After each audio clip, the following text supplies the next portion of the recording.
प्राचार्य बी डी कुंभार यांच्या भावकल्लोळ या अनुभूतीमधील अनुभूतींचं वाचन. आजची कथा जावई. कोल्हापूरच्या दक्षिणेला 20 किलोमीटर उंच डोंगरावर वसलेला देव म्हणजे ज्योतिबा. महाराष्ट्रातील भक्तगण त्याला थोरला ज्योतिबा म्हणून ओळखतात. नवसाला पावणाऱ्या या आराध्य दैवताच्या डोंगराचा पूर्व भाग डोंगरदऱ्यांनी व्यापलेला. हिरवागार परिसर, काळ्याभोर करवंदाच्या भव्य जाळ्या. एखादा मोठा प्राणी जरी आत जाळीत गेला तरी दिसायचा नाही.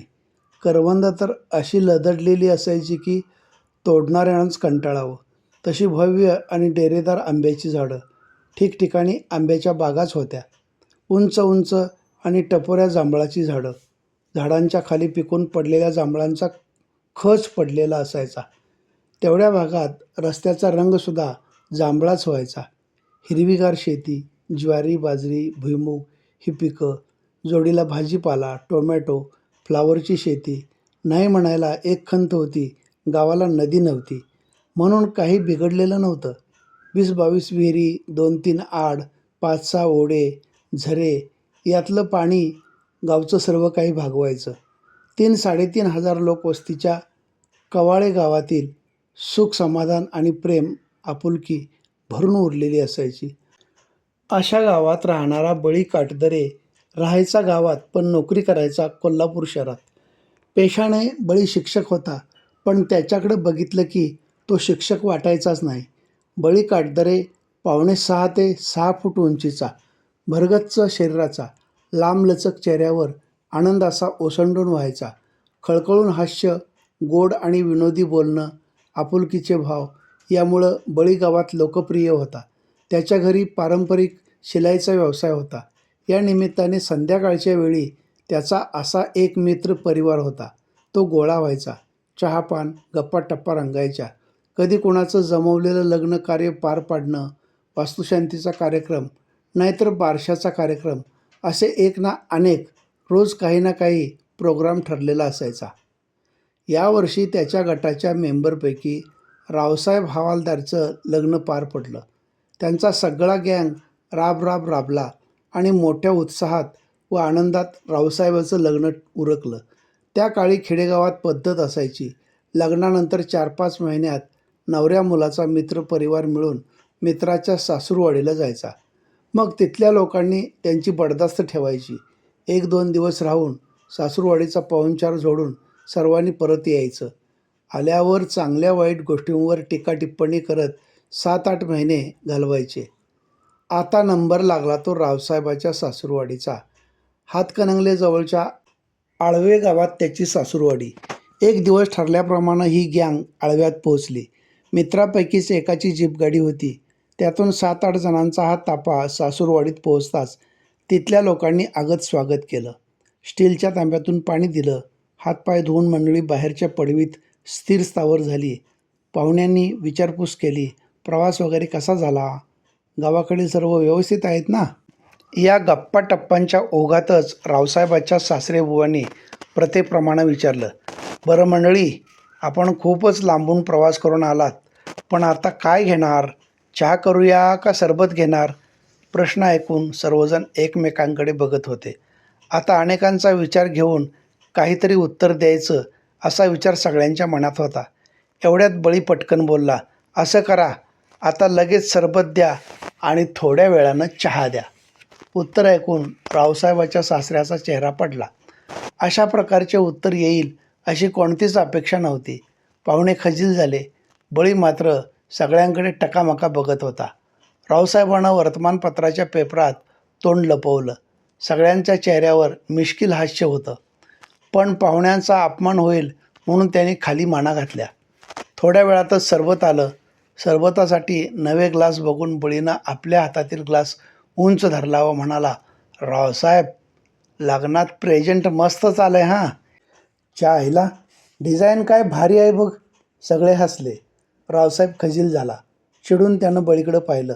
त्याला गप्प राहण्याचा इशारा करायचा होता, पण बळीनं त्याच्याकडं दुर्लक्ष केलं.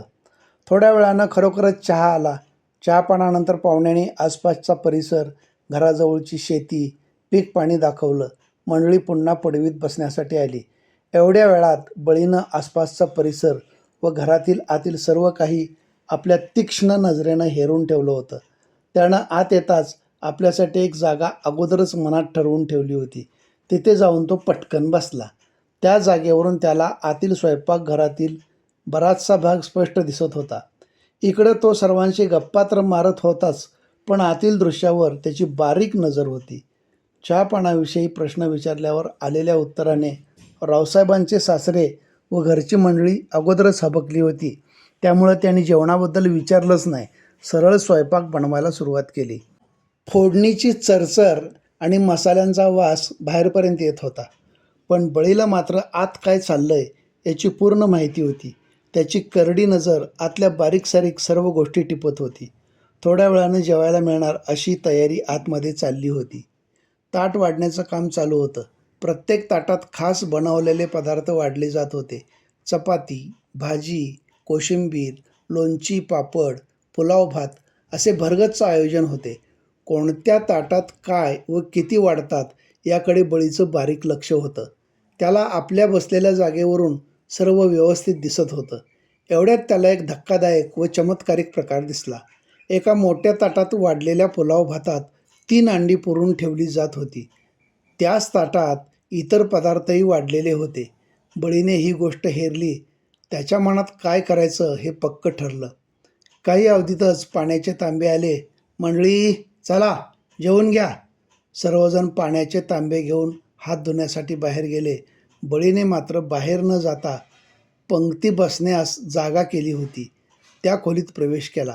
वाढलेल्या ताटापैकी कोणत्या ताटात अंडी पुरली आहेत ते ताट त्यानं हेरलं होतं. बरोबर त्या ताटाजवळ जाऊन बसला. घरातली मंडळी एकमेकाकडे बघून खुणावू लागली. रावसाहेबांची सासूबाई बळीला म्हणाली, अहो आपण या बाजूला बसा ना. बळीनं वर पाहिलं. सासूबाई दुसऱ्या बाजूच्या ताटाकडे इशारा करत होत्या. बळी म्हणाला, नाही नाही असू दे, मला चालेल इथं. सासूबाई म्हणाल्या, नको नको तुम्ही इकडंच बसा. बळीनं अंडी पुरलेले समोरचे ताट उचलले व ते ताट घेऊन तो सासूबाईंनी सांगितलेल्या जागेवर जाऊन बसला.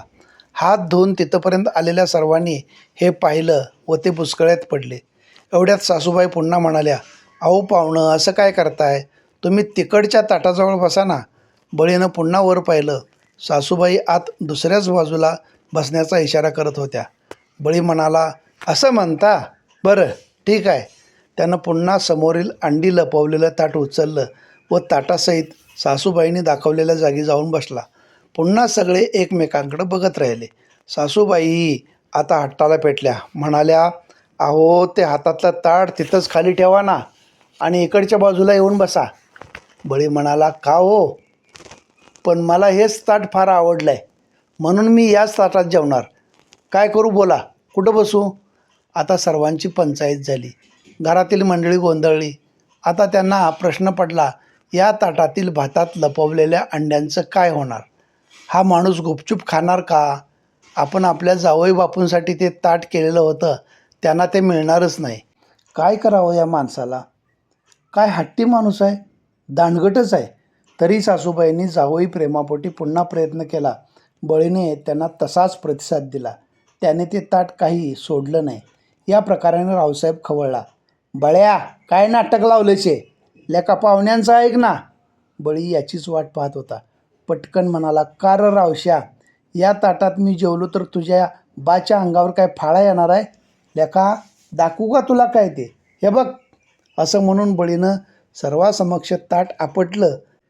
त्यातील पुलाव भातात लपवलेली अंडी सर्वांना दाखवली आणि म्हणाला, लेका तू जावाय म्हणून हे ताट तुला देणार होते, यात ही अंडी लपवल्यात. आम्हाला इकडं काय शोपीस म्हणून घेऊन आलास काय? आम्ही काय माणसं नाही वैर? जावं यावर एवढं प्रेम आहे तर फक्त त्यालाच जेवायला बोलवायचं. आम्हाला काय आमच्या घरी जेवण मिळत नाही का? द्यायची तर सगळ्यांनाच अंडी द्यायची ना. एवढे दरिद्री आहेत का हे लोक, भिकार कुठले? बळीच्या या फटकारण्यानं सगळेच धास्तावले. कोणीही काहीच बोलेना. रावसाहेब तर खूपच खजील झाला.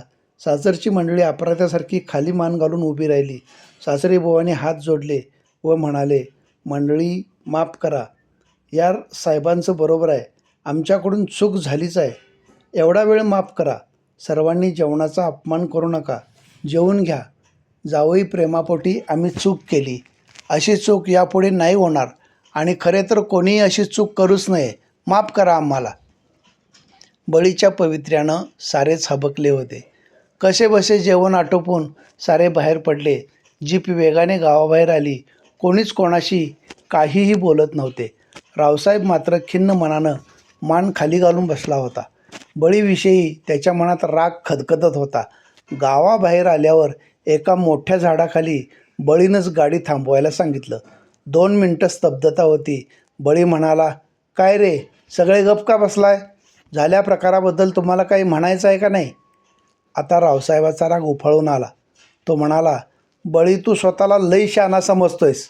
काय गरज होती हे सारं करायची? माझा अपमान करायचा होता का तुला? बळी शांतपणे म्हणाला, अजिबात नाही. रावसाहेब, एक लक्षात घे, तू आमचा मित्र आहेस, पण त्याबरोबर हेही लक्षात घे की मी एक शिक्षक आहे.